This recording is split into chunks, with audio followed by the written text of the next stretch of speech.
Na apresentação anterior, começamos a discutir a natureza e as propriedades das parábolas. Eu estou inteiramente ciente e concordo completamente em relação à natureza moral das parábolas. Elas têm muitas coisas a nos ensinar quando olhamos para elas dessa forma. Mas os pensamentos, as ideias que as parábolas nos ensinam a nível moral são as mesmas coisas que elas podem ensinar às pessoas no mundo. Se você vai para qualquer religião, se você vai também para pessoas sem religião, você verá romances, filmes, histórias, às vezes conto de fadas das crianças. Todos esses são parábolas. E o que eles podem nos ensinar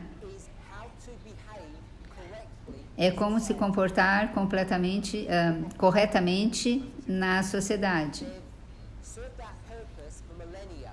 Eles têm servido esse propósito há milhares de anos.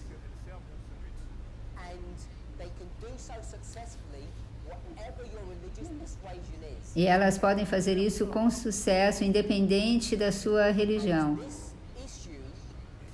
E é essa questão que confunde as pessoas.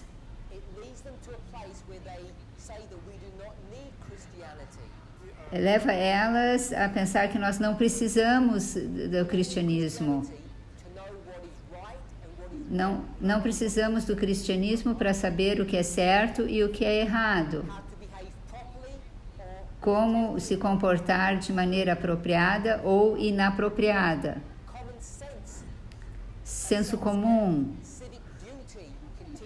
um sentido de direito civil pode nos ensinar isso. E como cristãos, nós lutamos para resistir a essa ideia. E é aí que nós começamos a ter problemas com as pessoas no mundo. Pessoas com religiões diferentes. Por isso que você tem tanta gente nas igrejas adventistas da conferência que tem discussões, por exemplo, como assim, o meu vizinho de porta que está no mundo se comporta melhor do que o meu irmão da igreja.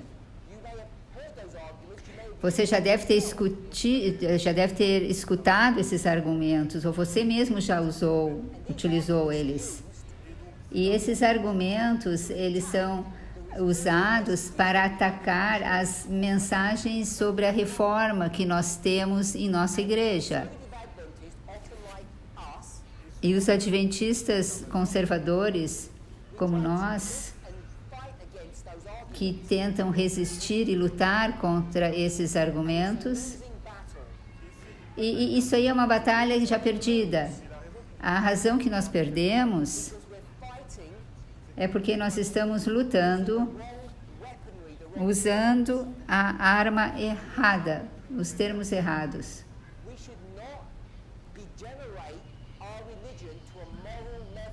Não deveríamos degenerar nossa religião a um nível moral.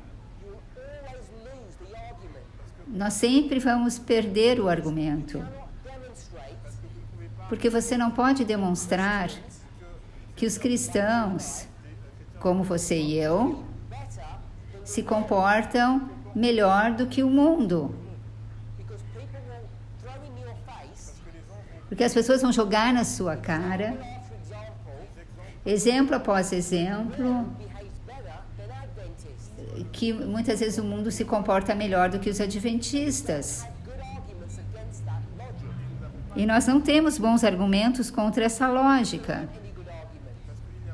Porque não existe argumentos bons. Normalmente estão corretos eles. Então, não é o meu propósito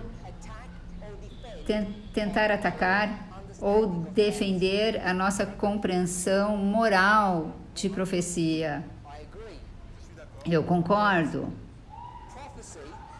que a profecia ela é feita para fazer que sejamos pessoas melhores. E eu acho que é essa compreensão ou falta de compreensão que é por isso que nós temos argumentos ou brigas em relação a profecias. Então, tudo que nós fizemos na nossa primeira apresentação foi colocar os argumentos que nós podemos entender parábolas de maneira moral e profética. É meu propósito agora nesses estudos falar sobre as questões proféticas. E para fazer isso, nós vamos para Lucas, capítulo 10, e a questão que é feita é que se você quer vida eterna, não acontece só pelo fato de você ler a inspiração. Seguidamente, pessoas como você e eu, quando nós nos sentimos mal, miseráveis, e o que eu quero dizer com isso é que quando nós sabemos que tem alguma coisa errada com nossa relação com Deus, então nós fomos ensinados que talvez nós não estejamos orando o suficiente ou em tempo suficiente, com frequência suficiente. Talvez exista uma ciência secreta em relação à oração que nós não conheçamos. E se nós soubéssemos a forma correta de orar, Deus, Ele responderia a nossa oração, teríamos uma vida de oração e tudo seria bem, tudo estaria bem. No nosso desespero, porque muitos de nós sentimos que nosso relacionamento com Deus não está adequado, não temos um propósito, nós vamos para esse beco sem saída, que nós precisamos orar melhor, por mais tempo, com mais intensidade, com as palavras corretas, mas os resultados sempre vão ser os mesmos. Fracasso. O problema não é que a gente não sabe orar ou o que dizer.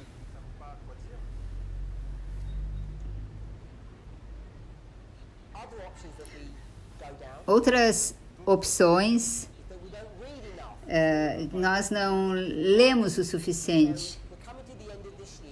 Então, nós vamos até o final do ano, chegamos ao final do ano e temos resoluções para o novo ano. Eu não li a minha Bíblia o suficiente esse ano. Então, normalmente as pessoas fazem uma resolução para ler mais. E elas vão dizer, eu vou ter a determinação de ler a minha Bíblia inteira, completamente nesse ano. E você faz esses planos, né, assim como eu já expliquei. Todas essas opções sempre vão acabar em fracasso. Porque não é uma questão de quantidade. A questão é que o que nós lemos, nós não entendemos. Você não pode ir para o céu baseado no quanto você lê, ou quando você ora. Se você não acredita nisso, fale com os entendidos nesse assunto. Os judeus, eles entendiam sobre essas técnicas. Eles pegavam porções da Bíblia escreviam num pedaço de papel, enrolava papel, colocavam em caixinhas e enrolavam em seus braços ou colocavam em suas testas para que a palavra de Deus estivesse perto de você. E isso absolutamente não vale nada, não faz nada para você. Um entendido na lei, um doutor da lei, chega a Jesus e ele nem sabe como ser salvo. Jesus fala para ele: você vai para a lei, guarde a lei. Parece simples, mas obviamente não é. Porque ele tem lido a lei por muito tempo. E Jesus vai perguntar para ele: você não está entendendo o que você está lendo? E a resposta vai ser não. Nós discutimos isso nas nossas apresentações anteriores, quando nós falamos sobre o conceito que cada uma dessas histórias que nós achamos na inspiração são escritas para nós, para o nosso aconselhamento, nossa instrução.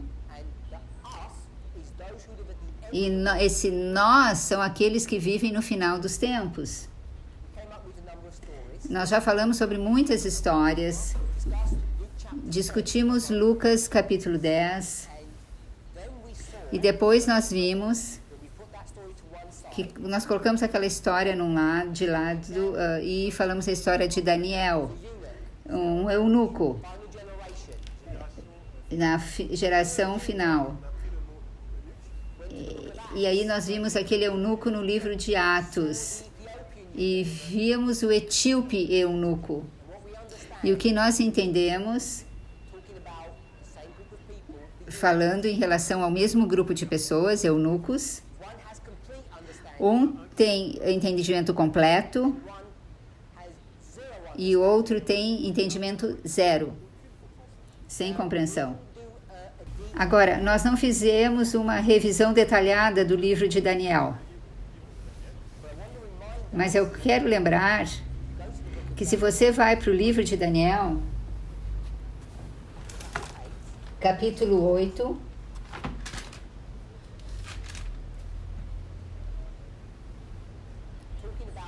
ele está falando sobre ele mesmo e todos os seus associados. Daniel, capítulo 8, último verso, a última parte do verso. E espantei-me. Espantei-me acerca da visão e não havia quem a entendesse. Então ninguém entende. Então, no capítulo 1, Daniel tem todo esse entendimento. No capítulo 8, não tem entendimento. Então, se você está preocupado, como nós podemos comparar Daniel com o etíope? Aqui no capítulo 8, Daniel não está entendendo sobre o que está acontecendo.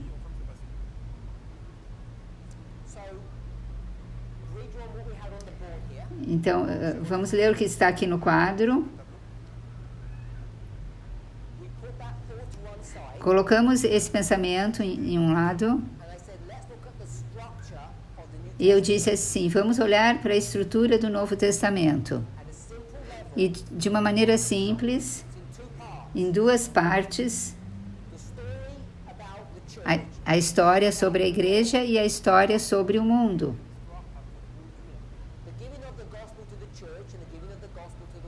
O evangelho sendo dado para a igreja e o evangelho sendo dado ao mundo.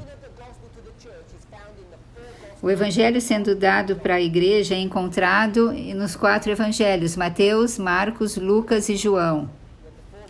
Os 4 evangelhos. O evangelho sendo dado ao mundo é encontrado no livro de Atos.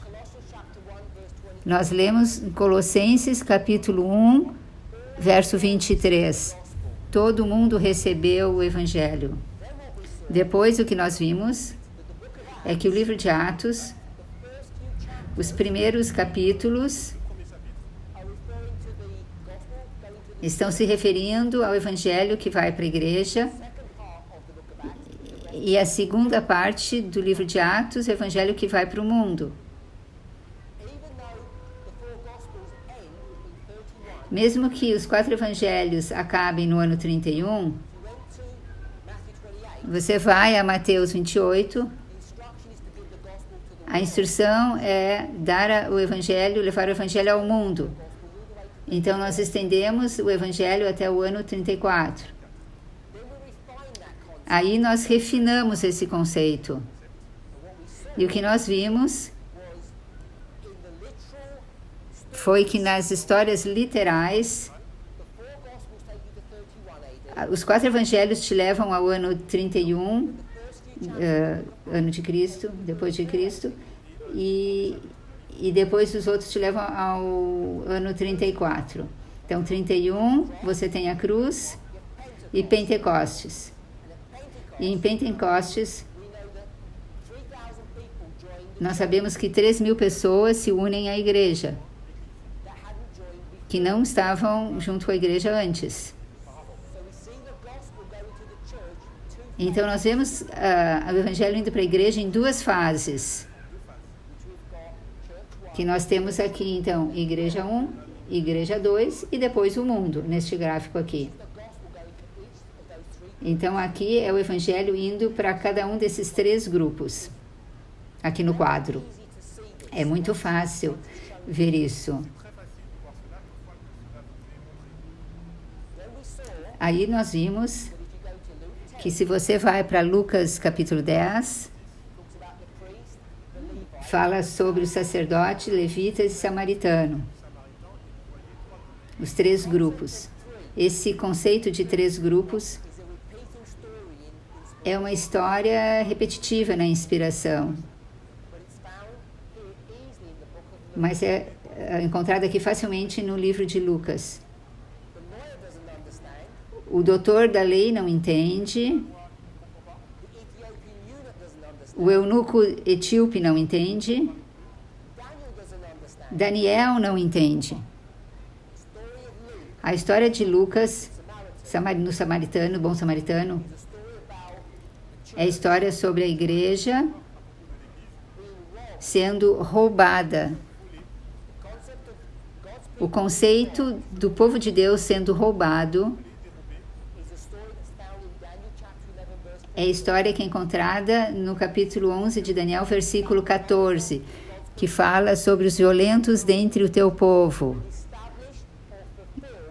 que estabelecem ou cumprem a visão. Essa é a visão de Daniel 11. Então, quando você pega isso e volta para Lucas, você vê que a história do bom samaritano é a história da visão de Daniel 11. É uma parábola. Não é só uma história de cunho moral. E você vê a mesma história vista na estrutura do Novo Testamento. Quando nós vemos a estrutura dos 4 evangelhos e do livro de Atos, a epístola de Paulo. Essa é uma metodologia, uma técnica poderosa. Vamos resumir dessa forma. Não é só o que você lê. Lucas capítulo 10. Só as palavras daquela parábola. Essa é uma forma de entender o que está acontecendo. A outra forma é ver uma estrutura. Não é um verso particular ou versículo particular, mas é a compreensão sobre a relação entre os evangelhos e o livro de Atos, onde esses livros começam e terminam, que grupos de pessoas, né? Para que grupos de pessoas isso está sendo falado? Os 4 evangelhos estão lidando com o primeiro grupo de pessoas, que nós podemos simbolizar pelo termo de sacerdote. Então, os 4 livros no Novo Testamento são separados para explicar nossa experiência, nossa história. Então, os primeiros capítulos no livro de Atos, que normalmente nós pensamos como o crescimento da igreja do Novo Testamento, em relação à organização dessa igreja, compartilhando as coisas.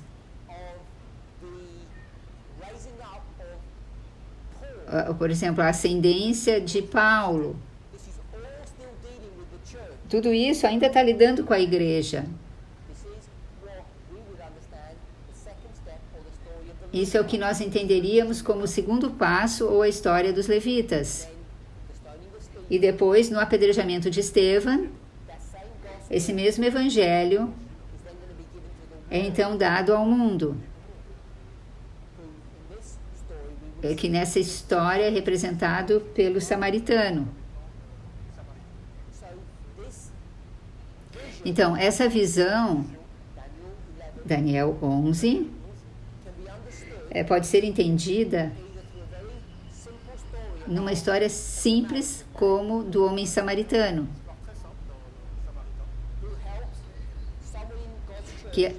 que ajuda alguém na igreja de Deus que foi roubado.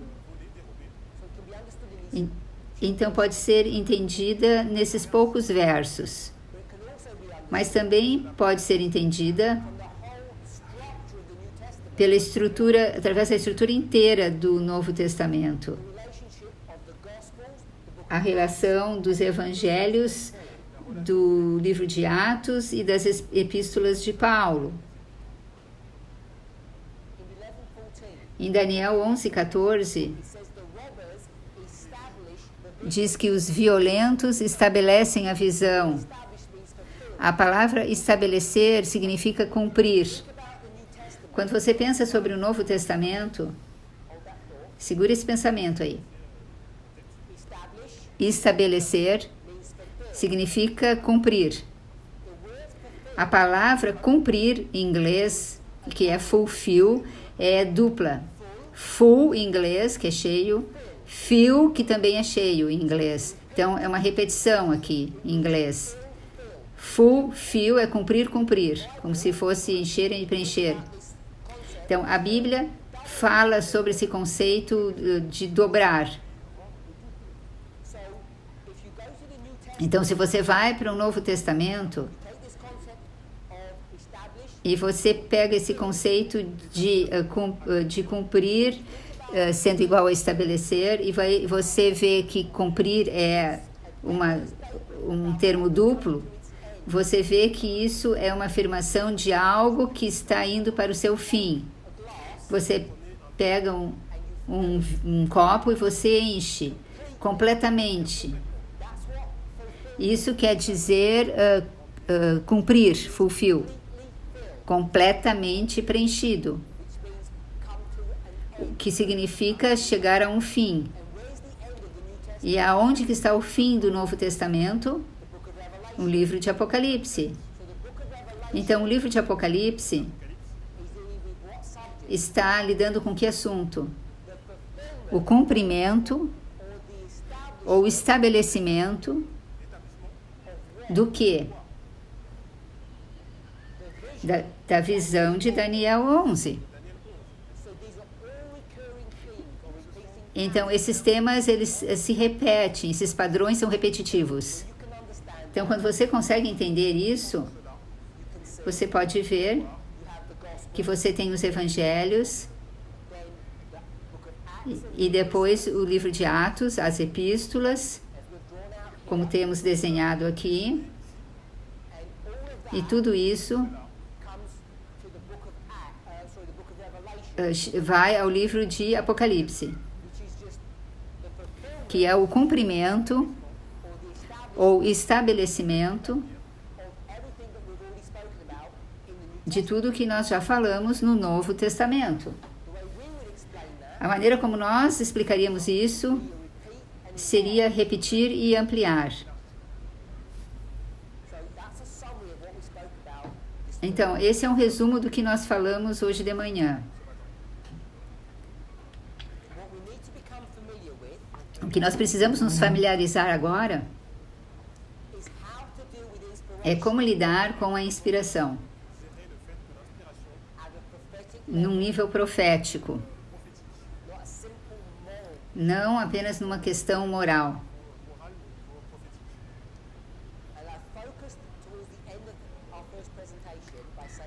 Então, eu foquei na nossa última apresentação dizendo o seguinte: eu disse que tem 4 livros focados na história dos sacerdotes, eu e você. Então, se você quer ver qual é o nosso problema, quais são as questões que nos confrontam, elas são encontradas especificamente nos evangelhos. Nós discutimos lá, por exemplo, se você quer discutir sobre os levitas, você vai para a primeira parte do livro de Atos. Não é o único lugar que você pode ir, mas você pode ver como a estrutura vai te guiar e te direcionar. Então, eu dei um exemplo, eu disse, os discípulos,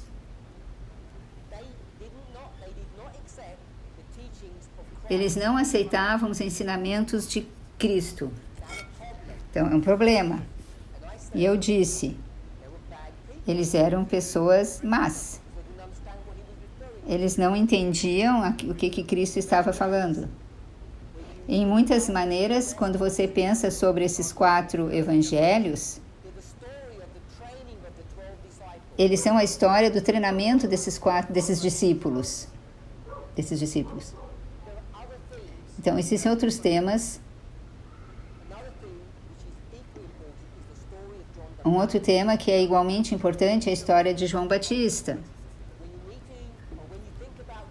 Quando você fala de João Batista, você deveria vê-lo em sua relação com Cristo. Então, quando nós pensamos sobre João e pensamos em seu relacionamento com Jesus, e aí quando nós pensamos sobre os discípulos, o que nós pensamos? A relação deles com Jesus. Então, você vê logo que a conexão é Jesus. João, Jesus e os discípulos e Jesus. Então, portanto, João seria um símbolo de quem? Dos 12 discípulos. Porque nós vamos ver a relação de João e Jesus e dos 12 discípulos e Jesus. Eu espero que isso seja fácil de ver. Está sendo usado o ensino de parábolas. Você pode chamar texto-prova. Nossa palavra âncora ou conceito é Jesus. A relação de Jesus com outras pessoas. E a relação de Jesus com outras pessoas, aqui no caso os 12 discípulos. Portanto, você pode mostrar que essa pessoa aqui representa, ou que seja João, né, representa os 12 discípulos. Então, você pode ver 2 grupos. João e Jesus, e os 12 discípulos e Jesus. Cada uma dessas histórias ensina alguma faceta, algum conceito entre as pessoas boas e as pessoas más. Então, quem seria bom e quem não seria? Quem seria mal? Se você fosse com esse modelo, quem seria mal aqui? Jesus é bom. E os discípulos são maus. Qual é a nossa definição de bom e ruim? Não é que eles são moralmente maus, que estão roubando, estão mentindo, estão... O que faz com que eles sejam ruins, maus? Eles são maus porque o que eles são incapazes de fazer? Isso nos traz a Lucas 10. Nos traz ao eunuco etíope. Nos leva a Daniel 8, 27. Qual é o problema? Eles não entendem. Então, a falta de compreensão é desculpável ou não é desculpável? É justificável ou não justificável?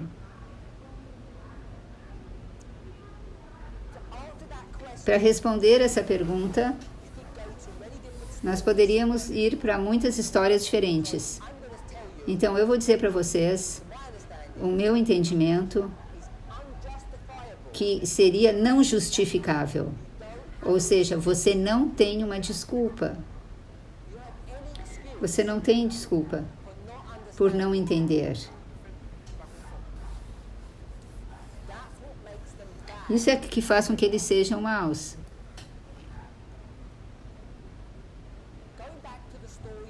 Volte à história de Daniel. No capítulo 2 de Daniel,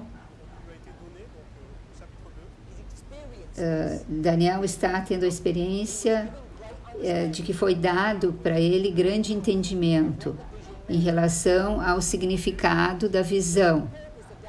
Qual é o propósito do capítulo 2 de Daniel?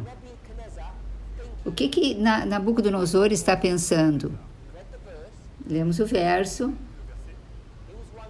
Ele estava pensando o quê? O que iria acontecer nos últimos dias, no fim do mundo.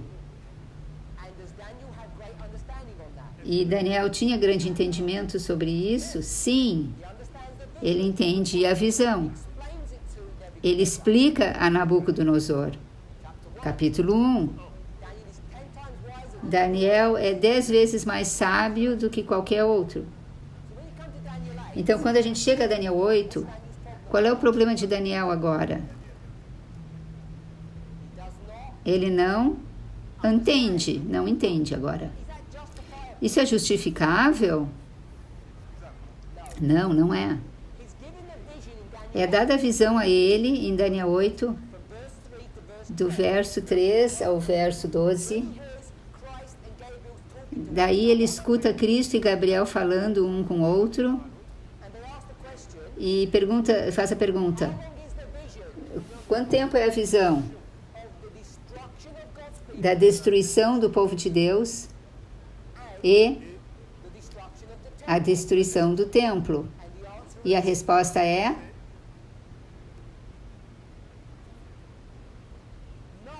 não é 2.300 dias. A resposta é: vamos ao livro de Daniel. Daniel capítulo 9.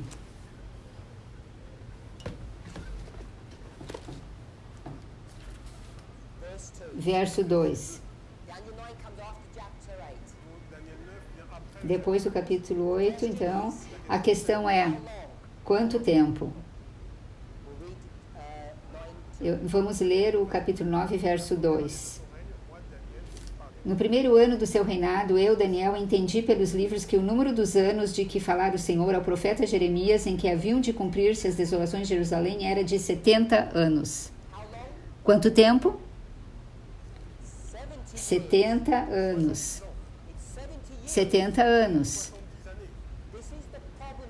Esse é o problema que Daniel tem. Ele não entende o que está acontecendo no capítulo 8. Ele tem uma boa desculpa para isso? Não. Por que não? Por causa do capítulo 2. O capítulo 2 está lidando com que assunto? O fim do mundo, os últimos dias. Então, Daniel deveria saber isso. Então, isso é décadas mais tarde. Eu e você, nós não conseguimos nem lembrar o que aconteceu ano passado. Daniel está lutando sobre algo que aconteceu 50, 60 anos antes. Pense sobre isso. Deus deu para você uma luz quando você tinha 20 anos.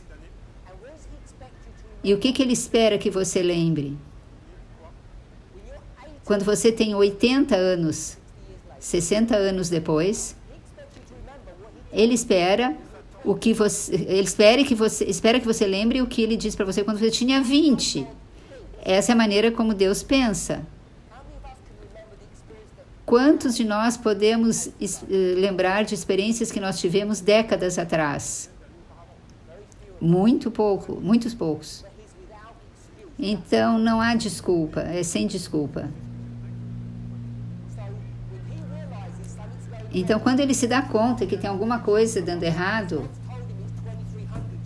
porque Deus diz para ele que é 2.300 anos e não 70 anos, o que ele faz em Daniel 9? Ele ora. E em que sua oração é baseada? Vamos no verso 4. O que ele faz? Ele confessa. No verso 5, vamos ler. Vamos ler o 5. Pecamos e cometemos iniquidades e procedemos impiamente e fomos rebeldes, apartando-nos dos teus mandamentos e dos teus juízos. Se você vai para a história de Daniel, você não identifica nenhum pecado na vida dele. Ele não é uma pessoa que peca. Por que ele está se arrependendo? Ele está se arrependendo porque o seu pecado é o mau entendimento da profecia, que é o que Deus vai instruí-lo.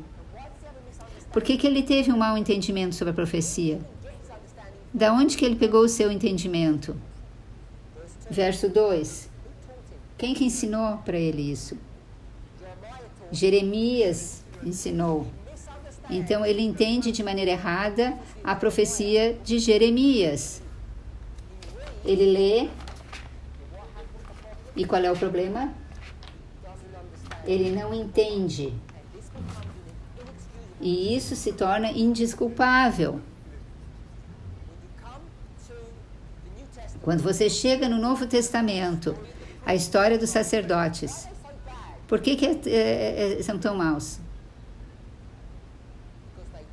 Porque eles não entendem. Então, na minha última apresentação, quando eu disse que essas pessoas realmente são más, você e eu, a razão que nós somos tão maus, porque nós somos indesculpáveis. É indesculpável nós não entendermos o que está acontecendo na história profética do grande conflito. E nós não entendemos. Esse é o nosso problema. João entende? Não. Os discípulos entendem? Não. Agora, nós olhamos essas relações entre João e Jesus, os discípulos e Cristo. E cada uma dessas relações pode ensinar algo um pouco diferente. Se nós fôssemos olhar aos discípulos, bons e ruins, como nós mostraríamos isso? Como nós desenharíamos essa relação do que é mal e do que é bom em relação aos discípulos? Quem é mal? Dos 12 discípulos. Dos 12, né? Quem é mal? Judas. E quem é bom? Os 11. Então você pode ver que tem esses temas repetitivos entre as pessoas que são boas e as pessoas que são más. E o que faz com que você seja bom ou mal? Sua compreensão de profecia. Qual era o problema de Judas? Não era o dinheiro. Isso era uma questão à parte. O problema dele é que ele pensa que isso vai ser algo literal aqui na Terra. E os outros 11 pensam a mesma coisa. A diferença entre eles é como eles respondem a essa questão. Como Judas, ele manipula para com que seja ele o maior de todos. Mas os outros discípulos, eles não se relacionam a essa questão da mesma forma. Então, o que eu quero que nós vejamos é que você pode mostrar esses padrões repetitivos entre as pessoas más, né, os maus, entre os maus e os bons.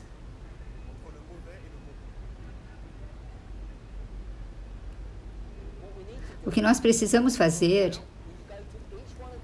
quando você vai para cada uma dessas 3 histórias, é entender por que eles são bons e por que eles são maus. Agora, você pode ter problema para aceitar o conceito que o maior profeta que já nasceu de mulher, aquele que prepara o caminho do Senhor, João Batista, é alguém que é mau. Você pode dizer, isso não está de acordo com as Escrituras. Mas será que não está de acordo com as Escrituras? Ele não teve dificuldades, ele não teve um entendimento errado de quem o Messias era. Nós sabemos que ele tinha esse entendimento errado. Nós podemos ler isso na Bíblia e também nos escritos de Ellen White. Ele não entende a função do Messias. Ele não entende a natureza do reino. Eu quero ler isso. É do Desejado de Todas as Nações.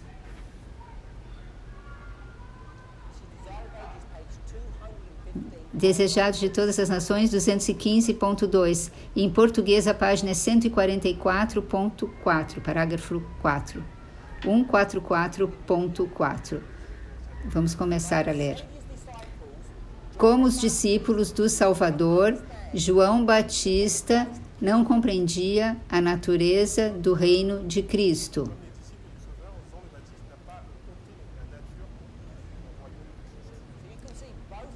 Então você pode ver, ambos tinham o mesmo problema. Então, português, Desejado de Todas as Nações, 144.4. Então, João e os discípulos tinham o mesmo problema. Eles não entendem a natureza, ou seja, como que se parece o reino de Deus.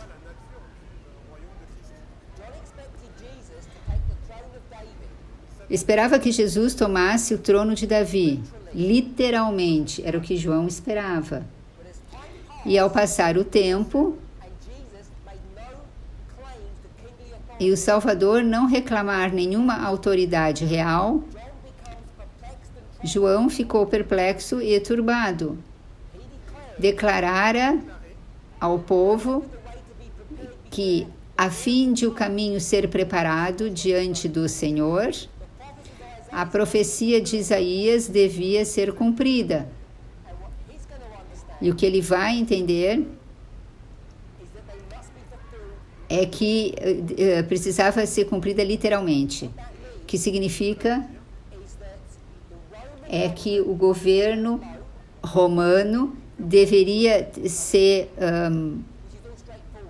abaixado, né, diretamente, literalmente. O que ele não se dá conta, o que nós não nos damos conta, é que quando ele fala sobre endireitar os caminhos tortuosos e os lugares ásperos ser aplanados, quem precisava ser abaixado? Os romanos oprimiam, mas quem mais oprimia? Quem mais oprimia as pessoas, além dos romanos? Na história de 2000 anos atrás, era o Sinédrio. Pega essa história e coloca no final dos tempos, final do mundo. João nos simboliza nós, os sacerdotes. Eles estão ensinando quem que deve ser abaixado, os sacerdotes. Não é Roma pagã, é quem? Os Estados Unidos, o mundo, talvez o papado. Eles precisam ser abaixados. Quem mais precisa ser abaixado porque estão tortuosos em seus caminhos? Quem que é o Sinédrio moderno hoje? Quem que é o Caifás moderno hoje? Será que não é a estrutura da conferência? Então João, no fim do tempo, no fim dos tempos, vai ensinar que a estrutura da conferência precisa ser abaixada e também o mundo. Mas o problema é, ele não entende a natureza do reino de Deus. Você entende a natureza do reino de Deus? A maioria de vocês vai dizer sim, acho que sim. Porque você está lendo o problema deles. O reino dos céus, ele não é encontrado externamente, é encontrado internamente dentro de você. É a graça.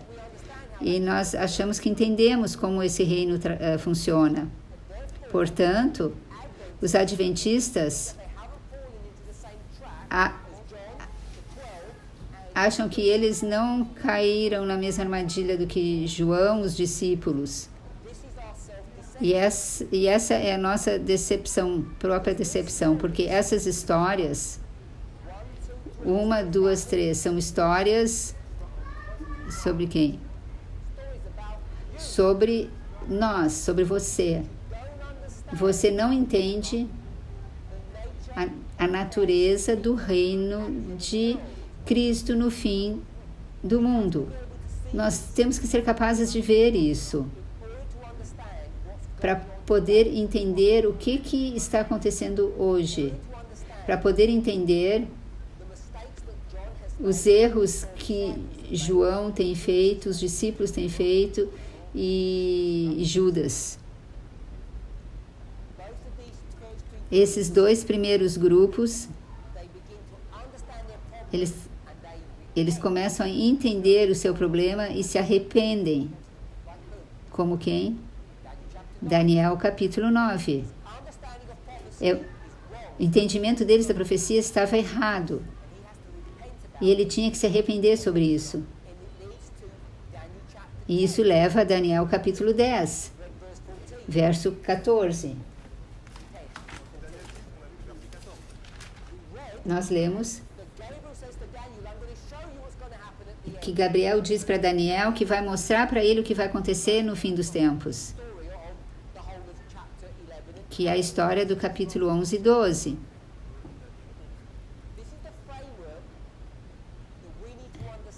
Essa é toda a moldura do que nós precisamos entender.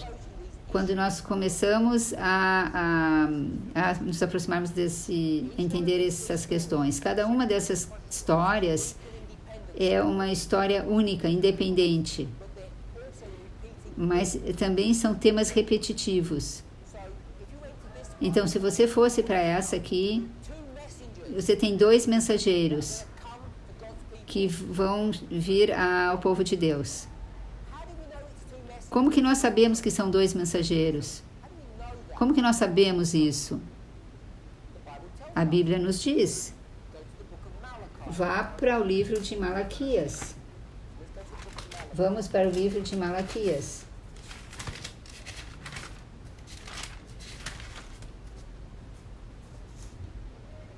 Capítulo 3. Capítulo 3, Malaquias, verso 1. O que nós queremos ver é que tem 2 mensageiros aqui nesse verso. Vamos ler o verso. E tenta ver enquanto você lê esses 2 mensageiros. Eis que envio o meu mensageiro que preparará o caminho diante de mim. E de repente virá ao seu templo o Senhor, a quem vós buscais. E o mensageiro da aliança a quem vós desejais. Eis que ele vem, diz o Senhor dos Exércitos. Mensageiro número 1. Vou enviar o meu mensageiro que preparará o caminho. Esse é o primeiro mensageiro. E a outra parte do verso diz a quem você buscais, que de repente virá ao seu templo. E ele é o mensageiro da aliança. Então tem 2 mensageiros. O mensageiro que prepara e o mensageiro da aliança. Se você vai para o próximo capítulo, Malaquias 4, verso 5. Capítulo 4, verso 5, 45. Vamos fazer aqui o texto provado. Estamos no capítulo 4, verso 5. Se você olhar as palavras, foque naquelas primeiras palavras. Eu não vou ler. Vou ler do capítulo 3, verso 1. Mas você olha capítulo 4, verso 5. Eis que eu vos enviarei. Então é a mesma coisa. Eis que eu enviarei o meu mensageiro. E verso 5 diz também, eis que eu vos enviarei o profeta Elias. Então, quem é o mensageiro número 1? Elias. Elias, o profeta. E no verso 5 diz que ele vem antes. Eu vou ler agora o capítulo 3, 1. Então, o mensageiro que vai preparar o caminho antes de mim. Então, no 3, 1, antes de mim. O 4, 5, antes que venha o grande e terrível dia do Senhor. Eu quero que a gente veja essa relação. Se nós formos para o Novo Testamento, para os Evangelhos, Cristo vai te dizer que João é essa pessoa. Ele é Malaquias 4, 5, Elias, e ele é Malaquias 3, 1, o mensageiro que prepara. A mesma pessoa. Então, nós sabemos que essa história nos ensina a relação do mensageiro 1 com o mensageiro número 2. Você pode ver isso, eu espero. Qual que é ruim? Mensageiro 1 é ruim. Mensageiro 2 é bom. O que faz com que João seja mau? Vamos ler.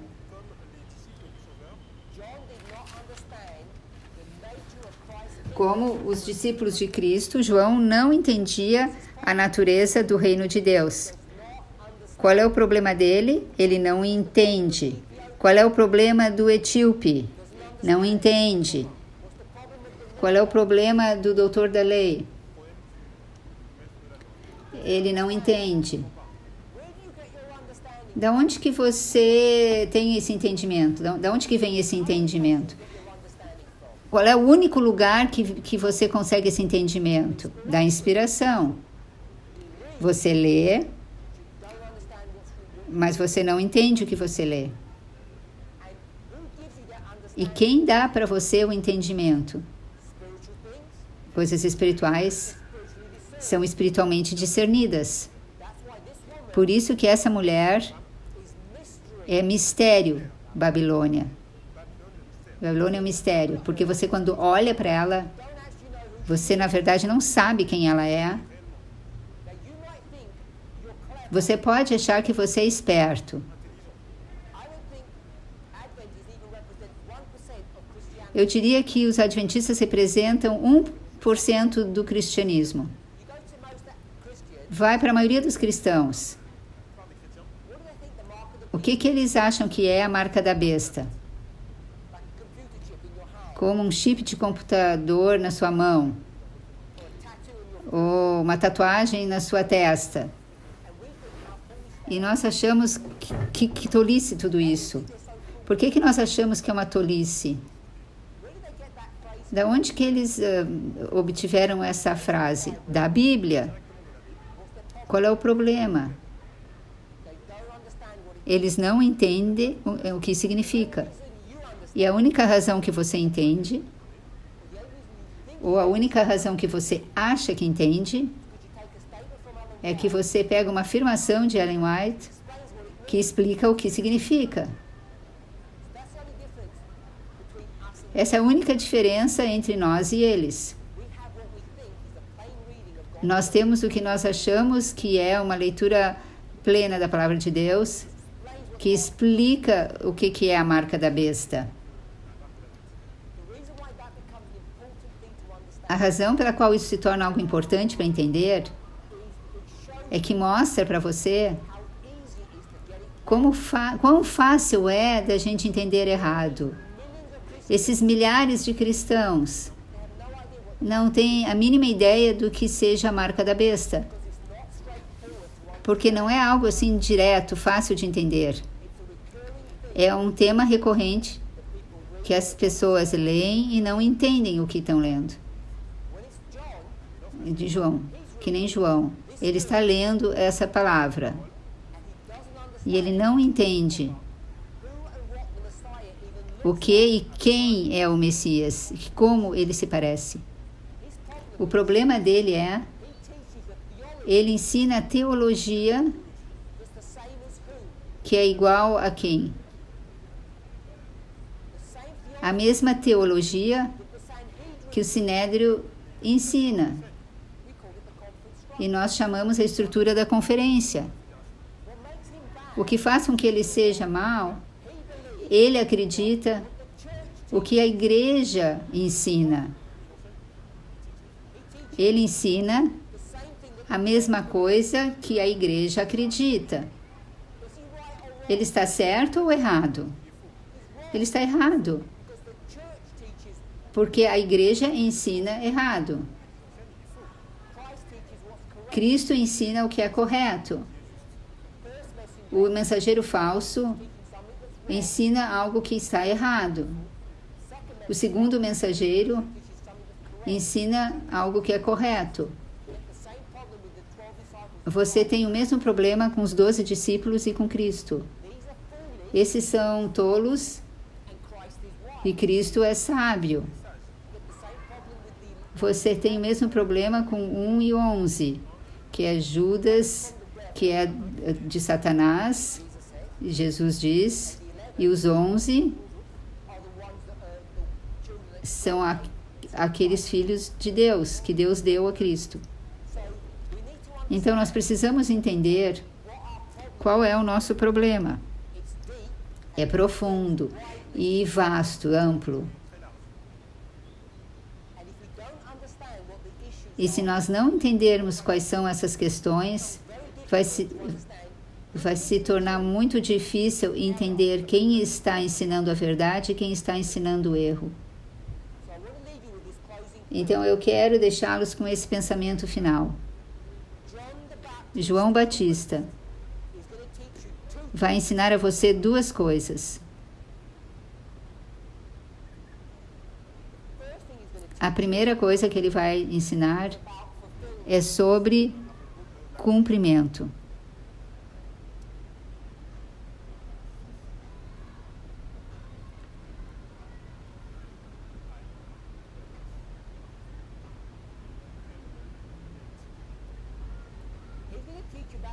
Ele vai ensinar a você sobre cumprimento, que significa o final. A segunda coisa que ele vai te ensinar é sobre tempo. Duas coisas. Uma está certa e a outra está errada. Ele vai dizer para você que o tempo foi cumprido. Que tempo foi cumprido? Daniel, capítulo 9. Depois que Daniel se arrepende, é dada uma profecia para ele sobre tempo. João entende isso e está correto. Mas o cumprimento desse tempo, ele não entende, ele tem entendimento incorreto. Metade da sua mensagem é verdadeira, e a outra metade está errada. Hoje, nós chamamos isso metade certo, metade errado. Metade certo, metade errado. A característica de João Batista, que é o primeiro mensageiro, Jesus, ele vai ensinar sobre quantas coisas que ele ensina e prega. Duas coisas. O que ele fala? Cumprimento e tempo. Exatamente a mesma coisa que João fala. Não tem diferença entre os dois mensageiros. Quando Jesus apresenta, ele diz: o tempo está cumprido. Ele está correto? Sim. Aí ele diz: o cumprimento parece assim. O que é esse assim? Eu. Olha a mim, olha o que eu estou fazendo, e esse é o cumprimento dessa profecia. Ele estava certo? Sim, 100% correto. Então, a diferença entre João e Cristo está 100% correto e João está 50% correto. Agora, se você realmente acredita que tudo foi escrito para nós, se realmente você acredita em linha sobre linha, então você precisa explicar e entender o que essa relação significa. Como que vai parecer no final dos tempos? Que João, quando ele diz que a profecia chegou a seu fim, e ele está errado na maneira como se parece, você saberia isso, você já esperaria isso. Da onde que João teve a sua teologia? Quando você pergunta qual é o cumprimento, da onde que ele obteve isso? Da igreja. Da onde que Jesus obteve isso? Não da igreja. Ele obteve diretamente de Deus. Ele diz: meu Pai me enviou. João obtém sua teologia da igreja, Jesus obtém de seu pai. Ambos entendem o tempo, porque ambos obtêm de Daniel capítulo 9. João lê, Jesus é o cumprimento dessa profecia. João lê a profecia. Jesus é o cumprimento da profecia.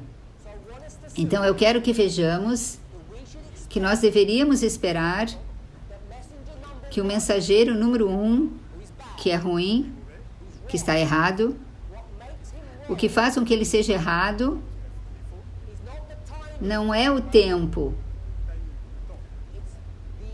é o evento, é o como que o cumprimento se parece, da onde que ele aprendeu isso. Ele foi ensinado da igreja. Cristo, 100% correto. Ele não comete o mesmo erro. Todas essas questões,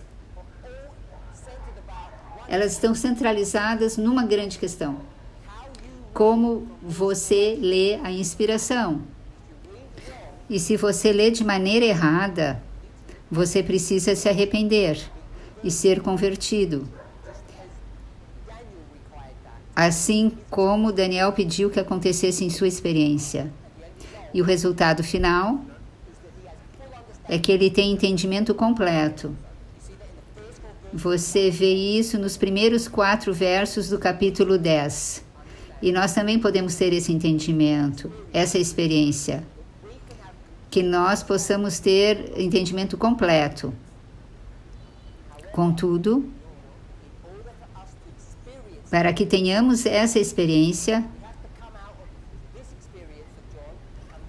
temos que sair dessa experiência de João e ir para a experiência de Cristo. Não podemos ser como Judas, temos que ser como os 11. Não podemos ser como os 12 discípulos. Temos que ser como Cristo. Cristo entendeu tudo o que estava acontecendo em sua vida. Seus discípulos, eles não entendem. E é por isso que nós temos todos esses problemas. Os mesmos problemas que nós estamos experimentando hoje, porque nós estamos na história dos 4 evangelhos. Vamos orar. Querido Pai, queremos te dar louvor e agradecer, porque à medida que estamos entendendo as questões que confrontam o movimento, ao discernirmos quem está certo e quem está errado, deveríamos esperar ver 2 grupos. Se são 2 mensageiros, os discípulos e Cristo, Judas e os 11. Histórias repetitivas, todas com diferentes facetas, nos ensinando algo único, mas ao mesmo tempo igual. Nos ajude a ver que todos eles entendiam o tempo, mas não entendiam o que o cumprimento se parecia. Nós sabemos que o problema com João, os discípulos e Judas é que eles obtiveram a teologia da igreja, mas Cristo, ele obteve sua teologia de um entendimento correto da palavra de Deus.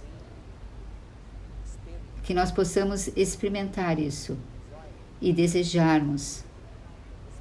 Que essa seja a nossa oração, enquanto meditamos no que o Senhor tem feito por nós. No nome de Jesus, nós pedimos em nome de Jesus. E também pedimos uma bênção especial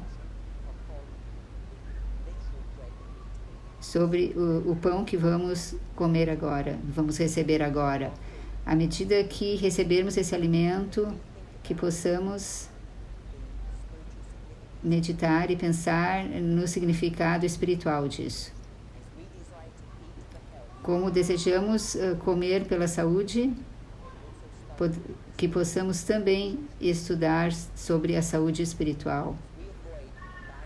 Assim como evitamos comida nociva, que possamos evitar também teologia nociva. Em nome de Jesus, amém.